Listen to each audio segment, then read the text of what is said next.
My dear students, आज का विषय है इस क्वेश्चन का आंसर मोड 3।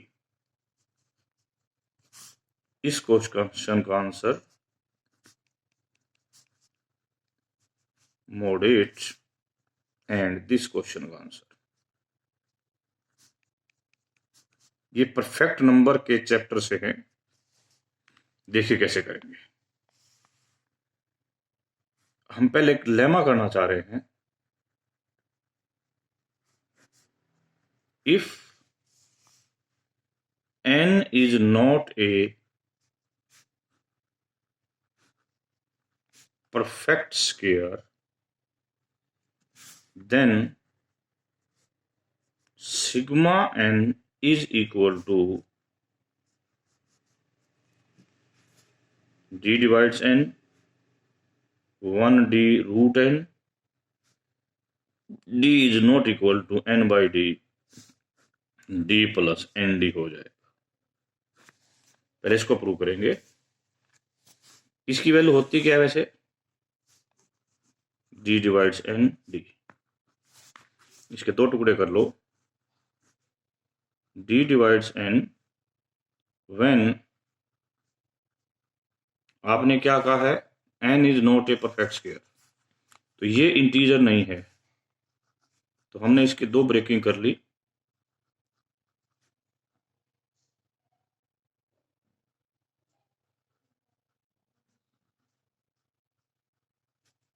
ये ग्रेटर देन, क्योंकि इंटीजर नहीं। हमें पता है if d divides n implies n by D divides n। और एक चीज इफ, इसमें इफ ये d रूट n से छोटा है तो ये भी गारंटी है कि n by d root n से बड़ा हो जाएगा।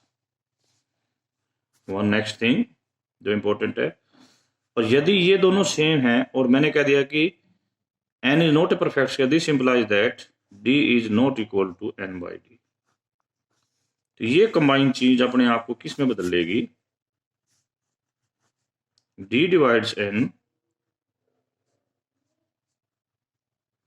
d plus d divides n root n d।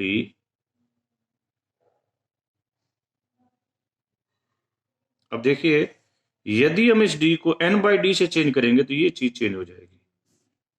क्यों चेंज हो जाएगी? यदि ये डिवाइजर था when d is less great, उल्टा भी होगा। जैसे ये मैंने लिखा है ना, यदि if this is d is greater than root n, then this n by d is less than root n। तो यहां पर जो d है जो है वो रूट n से बड़ा है, तो n बाई डी कहां छोटा हो जाएगा? 1 बाई रूट n से। तो this thing will be converted in this form. तो हम इन दोनों को कंबाइन करके क्या लिख सकते हैं? d divides n 1d root n, और यहां पर d और n d सेम नहीं है, पर हमने इसको कंबाइन करके ये लिख दिया। तो we get this result. This is now very important result. यही रिजल्ट तीनों क्वेश्चनों को प्रूव करेगा। D square plus n by d, ये किसकी वैल्यू है जी? सिग्मा एन की।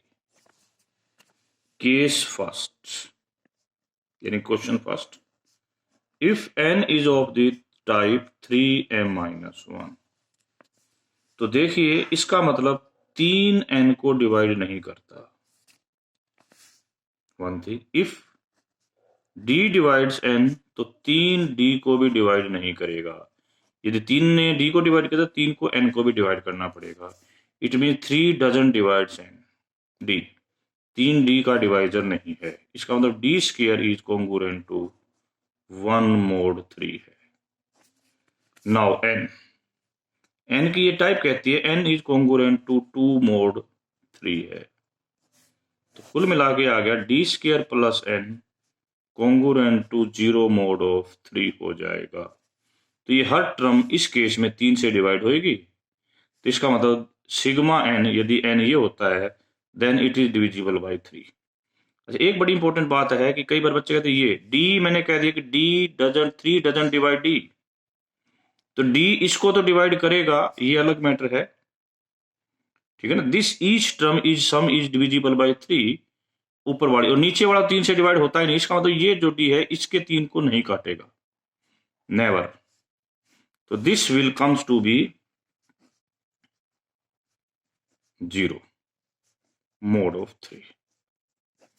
यदि हमारा क्वेश्चन बदल जाता है और हम क्वेश्चन लेते हैं 8m-1, तो सेम बात होगी 8 डजन डिवाइड्स n।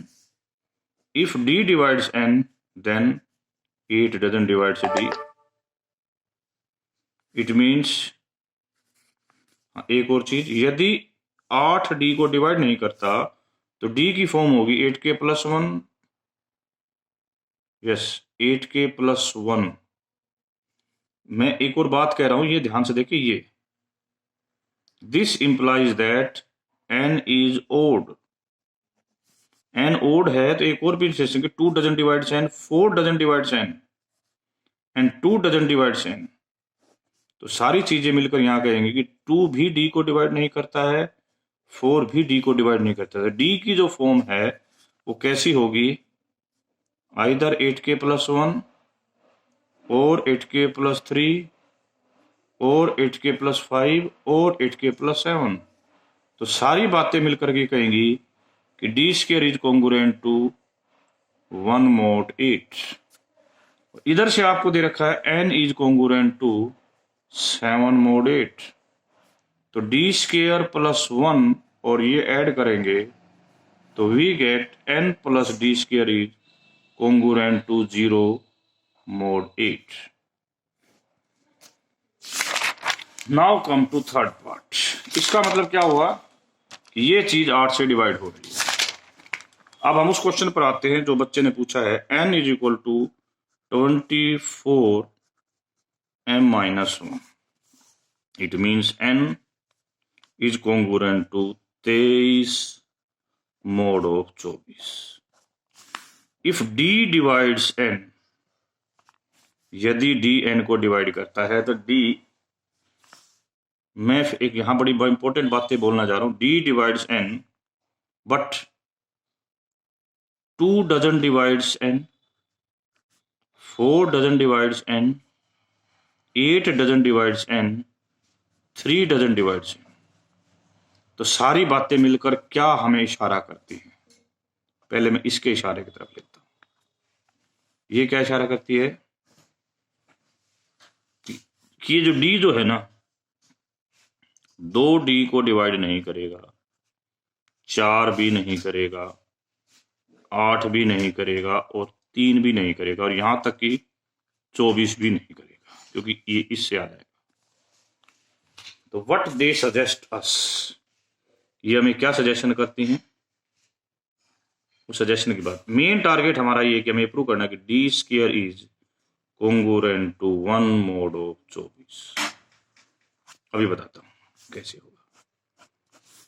यदि हमने कहा कि 3 doesn't divides d, this implies that d square is congruent to 1 mod of 3।